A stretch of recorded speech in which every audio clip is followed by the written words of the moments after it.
जिम्पिंग को लेके अगर मैं विकिपीडिया से कुछ बातें पूछूं तो मैं विकिपीडिया का लिंक दूंगा कि अगर किसी इंसान को मेरे ब्लॉग से अधिक जानकारी नहीं मिल पा रही तो वो विकिपीडिया से पूछ सकता है। या मैं यहाँ से आकर व्लादिमीर पुतिन पर अगर किसी को मेरे ब्लॉग से सारी संतुष्ट जानकारी नहीं मिल रही तो वो व्लादिमीर पुतिन के बारे में यहाँ से अधिक जानकारी जुटा सकते हैं। गूगल को ये लिंक्स के फॉर्मेटिंग से चीज़ें बताना समझाना बहुत पसंद आता है यूजर को। दूसरी सबसे one of the most important, देखो ये जो आपको लेबल दिख रहे हैं ना, ये लेबल यहाँ कैटेगरी बनती है। सपोज इसकी मैं कैटेगरी लग सकता हूँ लीडर्स के नाम से, तो मैं यहाँ पर चाहूँ तो ऐसे लीडर्स के नाम से कैटेगरी बनाऊँ। लेकिन मैं आपको एक चीज़ शेयर करता हूँ, यहाँ कैटेगरी में ना हमेशा अपने पोस्ट के टाइटल का नाम डालना है। बहुत अल्टीमेट एसईओ होता है, बहुत अल्टीमेट एसईओ, बहुत और मैं दिखाऊँ कभी आपको उसमें। अभी आप देखेंगे कि top 10 leader in the world ना मैंने यहाँ पर रखा है, कॉमा लगा के आप एक और कैटेगरी भी दे सकते हो। अब आप लिख सकते हो लीडर्स अगर आपको देनी है तो। अभी मैं एक ही कैटेगरी दे रहा हूँ लेबल्स के अंदर, इसमें कैटेगरी के नाम से जाना जाता है। मैंने दिया top 10 leader in the world के। फिर इसके बाद परमालिंक तो आप इसके अंदर ज्यादा छेड़े नहीं, क्योंकि वो परमालिंक यही बना हुआ है जो आपका रहता है, और इसमें ये यूआरएल आता ही आता है, उसे चेंज करने की कभी कोशिश नहीं करें वरना आप ब्लॉगर की पॉलिसीज के खिलाफ जाते हैं। फिर उसके बाद आता है इसके अंदर सर्च डिस्क्रिप्शन, ये one of the most important part है। सर्च डिस्क्रिप्शन के अंदर आपको एक बात पता होनी बहुत जरूरी है कि सर्च डिस्क्रिप्शन में आपका कीवर्ड रिपीट होना बहुत जरूरी है। तो मैंने यहाँ सर्च डिस्क्रिप्शन बताया तो सही,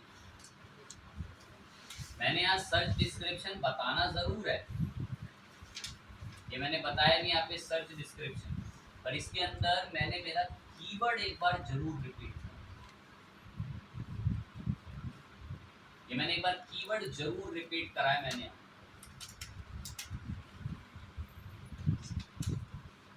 सर्च डिस्क्रिप्शन भी रेडी है, कंटेंट भी बहुत अच्छे से, सब में ऑल्ट एट्रीब्यूट बढ़िया से चीजें बता रखी हैं।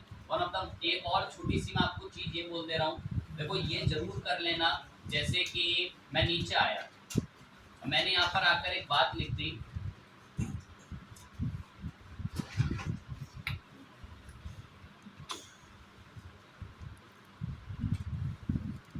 मैंने यहाँ पर देखो बात को ना जानबूझ के घुमा के लिखा है। यहाँ पर एंड में आकर मैंने एक बात जानबूझ के, मुझे कीवर्ड घुमाना था। Yes, Narendra Damodardas Modi is also included in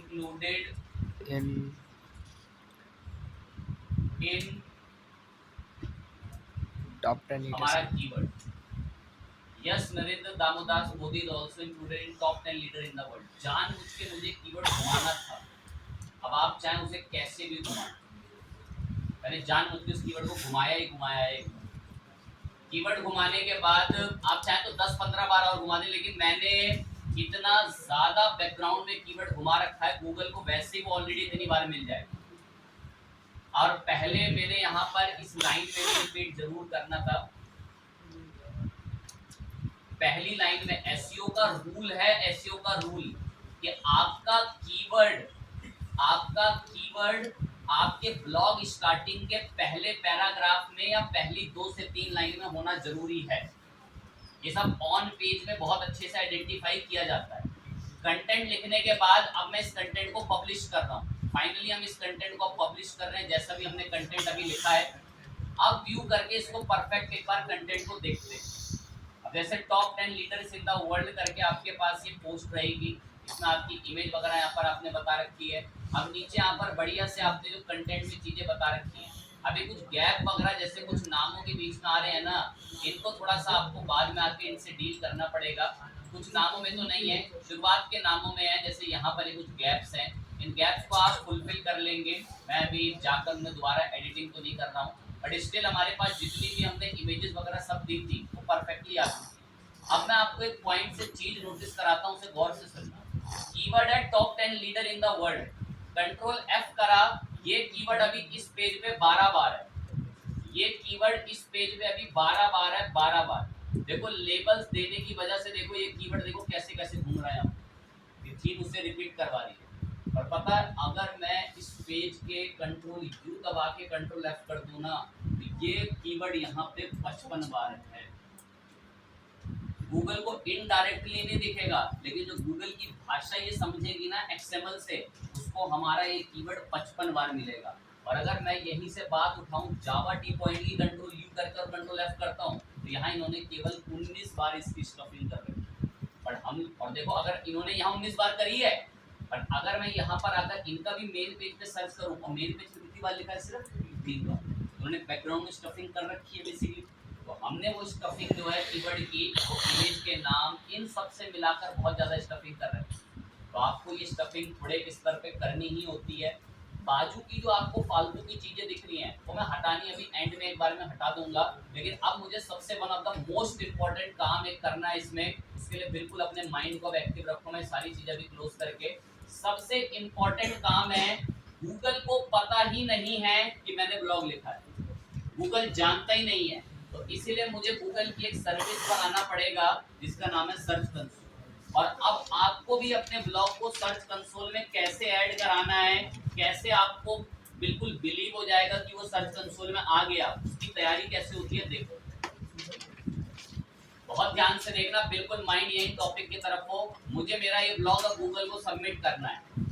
तो मैंने यहाँ से आकर इसे कॉपी कर दिया, यूआरएल को सर्च कंसोल पे गेट स्टार्टेड नाउ पे क्लिक करा। अब यहाँ पर आके मैंने ऐड प्रॉपर्टी करनी है। ऐड प्रॉपर्टी देखो, आपके सर्च कंसोल में अगर डायरेक्ट ऑप्शन आ रहा है ठीक है, वरना ये ऐड प्रॉपर्टी आपको मिलेगा। आपको डोमेन आपको नहीं कराने हैं कोई, आपको एक अपना यूआरएल कराना है। यूआरएल मैंने यहाँ पर बताया, ये हमारा यूआरएल है। मेरे को पहले ही पता है कि ये ऑटोमेटिक ग्रीन करके ओनरशिप वेरीफाई कर देगा। क्यों कर देगा? क्योंकि जिस मेल अकाउंट से मैंने ब्लॉग बनाया है और जिससे मैं इसे वेरीफाई करने जा रहा हूँ वो एक ही। अभी मैं यहाँ पर इसे हिट करता हूँ और कंटिन्यू करता हूँ, ये ऑटोमेटिक ग्रीन बॉक्स पे कर देगा कि भाई आपकी ओनरशिप वैसे ही वेरीफाई हो चुकी है। लेकिन अगर मुझे तब भी विश्वास नहीं है, मुझे लग रहा नहीं हुई, मुझे विश्वास नहीं हो रहा कि हुई है, तो देखो मैं फिर क्या करूँ। मुझे विश्वास नहीं हो रहा, ये तो कह रहा है कि लो देखो हमने ऐड कर दिया सेमीकोलन हब को। ये यहाँ पर लिस्टिंग में अगर मैं आऊँ तो इसको मैं एक बार देखो नीचे बता रहा है, देखो www.semicolon-hub.tag बोल रहा है, यहाँ पर हमने ऐड कर दिया उसे।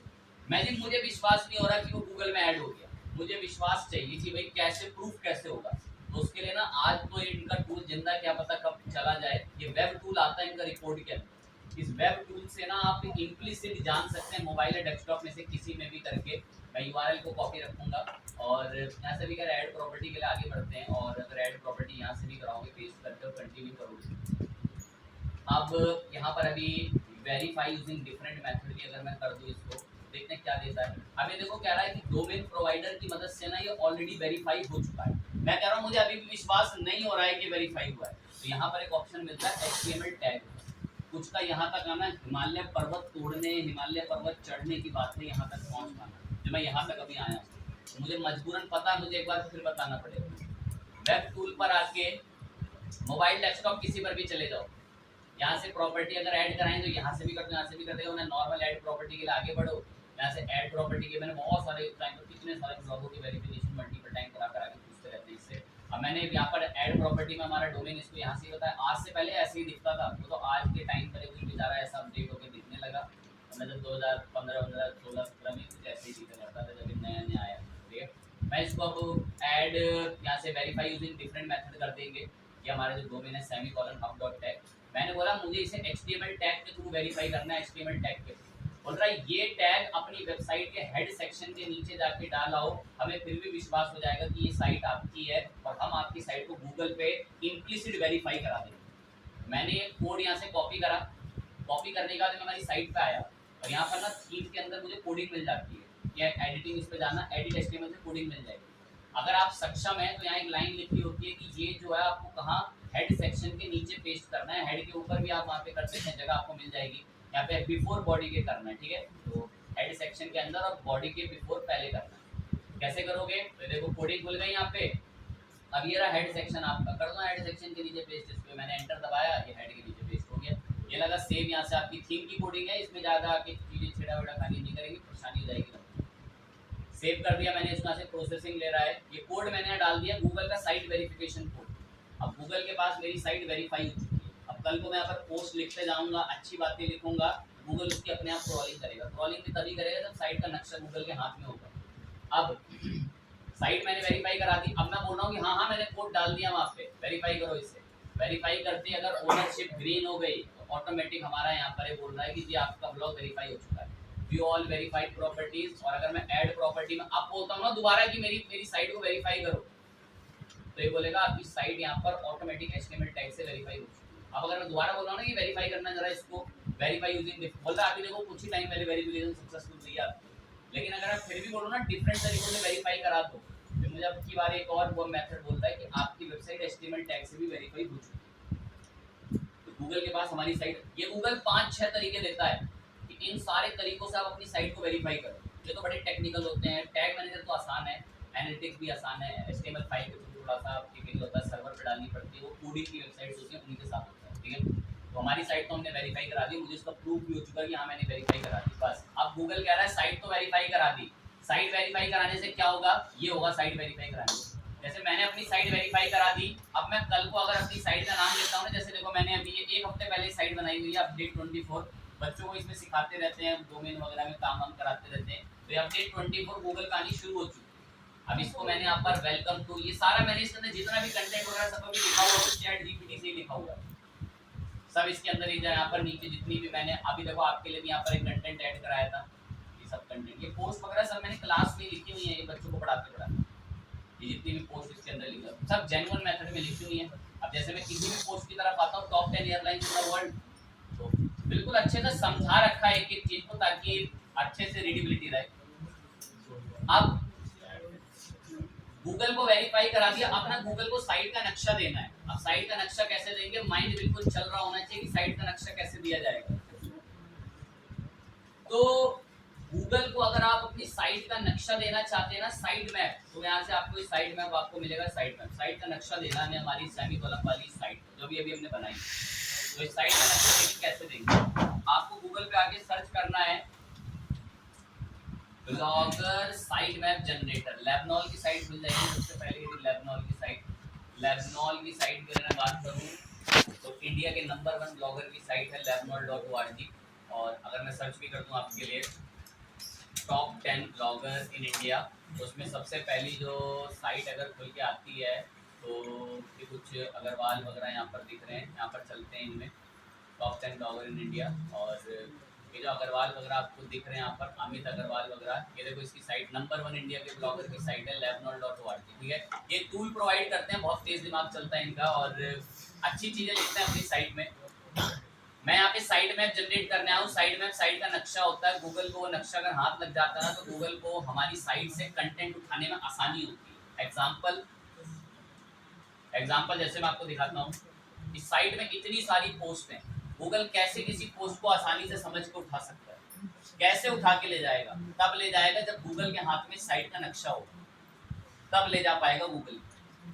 मैं एक टूल की तरफ आया जो साइट के नक्शे तैयार कर रहा है, मैंने अपनी साइट का यूआरएल लिया और इसको पेस्ट कर दिया, मैं जरा मेरी साइट का नक्शा तो बना के देना फटाफट से, जनरेट एक्सएमएल साइट मैप, बोला ये रहा आपकी साइट का नक्शा। और इसको अगर मैं अभी आऊँ तो इन्हें ना फुलफिल अच्छे से उसे जनरेट नहीं करा है, तो मुझे थोड़ी मेहनत करनी पड़ेगी उसके लिए। मेहनत क्या होगी कि बोल रहा अभी आपकी साइट पे ना ज़्यादा कंटेंट अभी इसको मिल नहीं रहा है, डेटा जो वहाँ से उठाना होगा, इसलिए साइट में अपना भी जनरेट कर नहीं रहा है। तो मैं कुछ टेक्निक और अप्लाई करते हैं।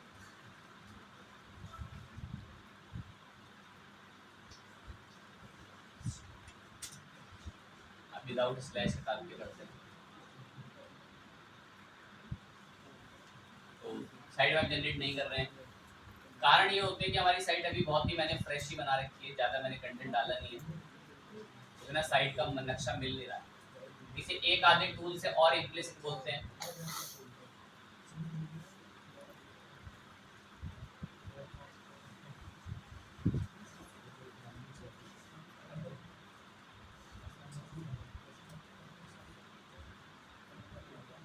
अब इसने बना दिया बहुत ही, अगर मैं इसे कॉपी भी करता हूँ, देखो कॉपी है, मैंने कोड कॉपी करा, यहाँ पेस्ट करा, इस पे करते हैं यहाँ से एक कॉपी करा, ये हमारी साइट के नक्शे की लैंग्वेज कोडिंग डेटा है।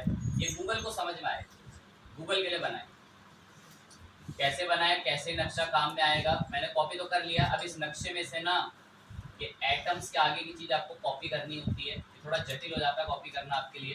नोटपैड पे आ जाना, यहाँ पेस्ट कर देना इसको, काम की चीज़ थी नहीं इसमें, एक पूरा कॉपी कर दिया। ये इसमें जो एटम्स करके होता है, ये मैंने बीते टाइम भी कर रखा है, कोई इससे अगर घबरा रहा है तो, या मैं ब्लॉगर के लिए कर रहा हूँ। एटम्स के आप पीछे से कॉपी कर लो इतने को, और ये जो ब्लॉगर है ना आपका, अभी जो आपका सर्च कंसोल है, बस यहाँ पीछे आके पेस्ट करो। कभी कभी तो एक बारी में उठा लेगा, कभी कभी उठाने में उसमें टाइम लगता है। तो अभी मैंने बताया कि मेरी साइट का मैंने किससे नक्शा जनरेट करवा लिया, दूसरे प्रोवाइडर से करवा लिया नक्शा जनरेट। ये सब टूल्स प्रोवाइड करते हैं कि आपकी वेबसाइट का XML फाइल जनरेट करके दे देते हैं। अब मैंने यहाँ साइट मैप पे इसको सबमिट कराना है, कभी कभार ये फर्स्ट टाइम पे एरर देता है, कभी कभार 2-3 बार अगर आप सबमिट करेंगे, देखो मेरा अभी एक बारी में सक्सेसफुल हो गया। हो सकता है कि आप दिन भर करते रहो, आपको दिन भर वो एरर देता रहे, तो वो सब नॉर्मल है, ये टूल बहुत बिजी रहता है, ये कारण। हमारी साइट का नक्शा गूगल के हाथ में है। अब एक काम आपको और भी करना है, वो क्या करना है और सुनो ध्यान से। ये जो साइट का नक्शा है ना, यहाँ से मिला था मेरा साइट का नक्शा, इसको कॉपी करके ये एक जगह और पेस्ट होगा। आपको सेटिंग्स में आके यहाँ पर मिल जाएगा, एक तो क्रॉलर की इंडेक्स robot.txt को ऑन कर दो, और जैसी robot.txt हमारे ब्लॉग पे आए तो उसको ये URL मिल जाना चाहिए। ये robot.txt के लिए अब यहाँ पर ना ये रिसोर्स भी मांगता है, तो कस्टम robot.txt के लिए मैंने ऑन तो कर दिया है। अब ये डायरेक्ट URL से मानेगा नहीं, तो मैं इसके लिए क्या करूँगा, थोड़ा सा एक काम करेंगे, लैबनॉल से चलते हैं एक बार, लैबनॉल ब्लॉगर साइट मैप, और यहाँ से ना हेडर जनरेट करवा लेंगे robot.txt। robot.txt में ये यूज़र एजेंट चलते हैं, ये यूज़र एजेंट में वहाँ पे नहीं डाला था, नाराज हो रहा था। ये यूज़र एजेंट अलाउ करके डाल गया और ये लगा सेव, और robot.txt नॉट कंपाइलिंग फॉर्मेट, ठीक है।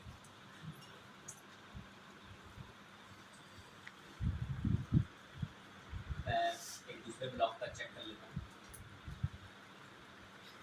ये 24 क्लब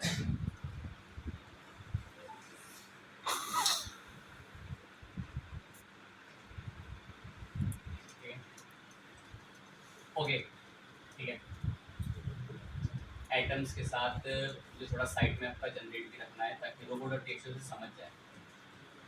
अब आ गए हम लोग यहाँ से सेमीकोलन हफ्ते। देखो आपके ब्लॉग में जब तक 15-20 हो, ये लैबनॉल ना जेन्युइन प्लेस है, इसका ना गूगल के वहाँ पे ब्लॉगर पे भी डल जाता है, लेकिन ये जो नए नए प्लेटफॉर्म है ये सिर्फ डायरेक्ट ना यहाँ के लिए साइट मैप दे देते हैं, यहाँ के लिए जो आपका सर्च कंसोल है कि वहाँ पे जाके सबमिट करा के सक्सेस कर लो बस।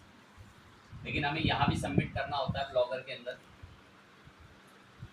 तो यहाँ भी कराते हैं यदि कस्टम robot.txt।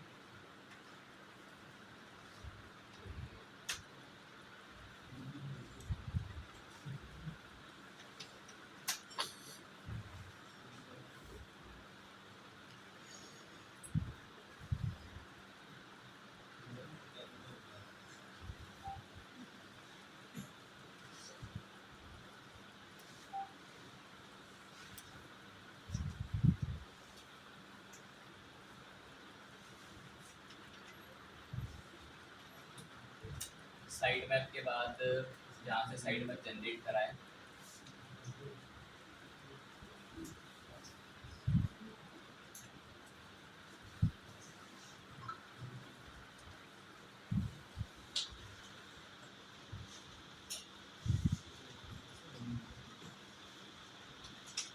कोई नहीं, जब यहाँ से आकर हमारा परफेक्टली साइट मैप जब जनरेट होना शुरू हो जाएगा, हम तब इसे सबमिट करा देंगे। अभी बस एक दिक्कत की बात ये है कि ये कह रहा है कि आपकी साइट अभी बहुत नई है और हम उसका साइट मैप अभी अच्छे से जिस लेवल पे जनरेट करना चाहिए वो हम जनरेट नहीं कर पाए। अब ये लोग करके दे तो रहे हैं, इन्होंने साइट मैप दिया भी, अब ब्लॉगर पर इस पर तो हमने सर्च कंसोल पे सबमिट कर दिया गूगल पे हमारी साइट का नक्शा, बट हमारी साइट का नक्शा ना हमें हमारे ब्लॉगर पर भी हमेशा के लिए रखना होता है कि हमेशा यहाँ पर भी वो सेफ रहे robo.txt के अंदर।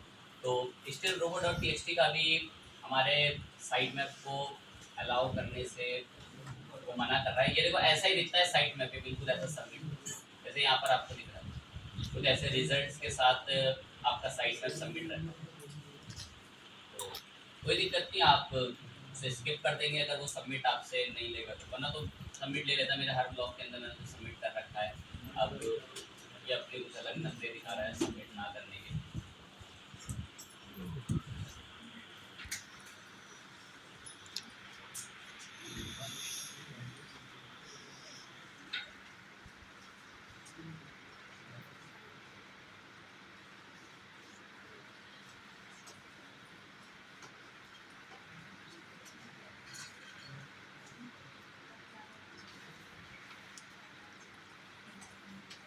कोई नहीं, ठीक है। हमने बाकी फाइनली जितने भी रूल्स देखने थे एक ब्लॉगर के अंदर, वो सारे रूल्स देख लिए हैं। एक एक कस्टम रोबोट हेडर टैग भी इनेबल होते हैं, ये तो उनके लिए बने हुए हैं जिनको अपने ब्लॉग में कुछ पर्टिकुलर चीज़ें सर्च इंजन पे शो नहीं करानी होती, वो लोग इसे काम में लाते हैं। और मोनेटाइजेशन के लिए ad.txt वगैरह हो गई, बाकी तो ब्लॉगर का सब डेटा वगैरह इंपोर्ट करने की सुविधा है। तो एक ब्लॉगर के अंदर एसईओ करने के लिए डिस्क्रिप्शन वगैरह, पोस्ट वगैरह सब कैसे लिखते हैं, वो सारे पावरफुल रिसोर्स हमने ब्लॉगर के डिस्कस कर दिए। अब हम शुरुआत करेंगे ऑफ पेज एसईओ की, अपना नेक्स्ट क्लास।